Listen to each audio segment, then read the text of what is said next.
فیصلوں پر اثر اندازی تصور کرتی ہے، جس کی واضح مثال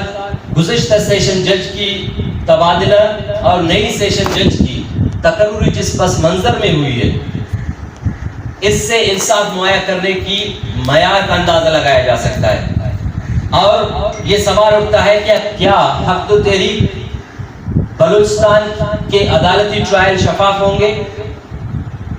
مگر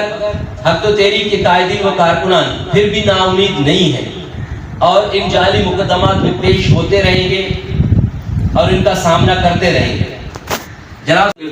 کردار ادا کیا اور گوادر عوام پر جب بھی مشکل وقت آئی، آپ حضرات نے بھرپور جرأت اور بہادری کے ساتھ اپنے فرائض انجام دیے، جس کی واضح مثال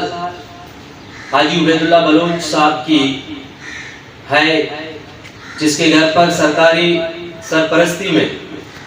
فورسز نے توڑ پھوڑ کی، اسے تشدد کا نشانہ بنایا، اس کے کم سن بچوں کو بھی تشدد کا نشانہ بنایا، اس کے گھر کی چادر اور چار دیواری کو پامال کیا گیا اور گھر میں خواتین تک کو گالیاں دی۔ لیکن ان سب کے باوجود حاجی صاحب نے اپنے قلم کے استعمال کو مظلوم کے حق میں نہیں چھوڑا۔ محترم صافی حضرات، حق و تحریک بلوچستان شروع دن سے ہی آئین پاکستان کی روشنی میں اپنے حقوق کی بات کر رہی ہے، اور آج بھی ہماری جدوجہد آئینی اور جمہوری ہے، اور جمہوری مزاحمت ہمارا بنیادی طریقہ کار ہے۔ 2 سال سے جاری عوامی حقوق کے لیے حق و تحریک بلوچستان نے بڑی بڑی سرگرمیاں کی ہیں، اور اس دوران اس عوامی تحریک سے کسی فرد کو کوئی نقصان نہیں پہنچا، کیونکہ حق و تحریک کے تمام پروگرامات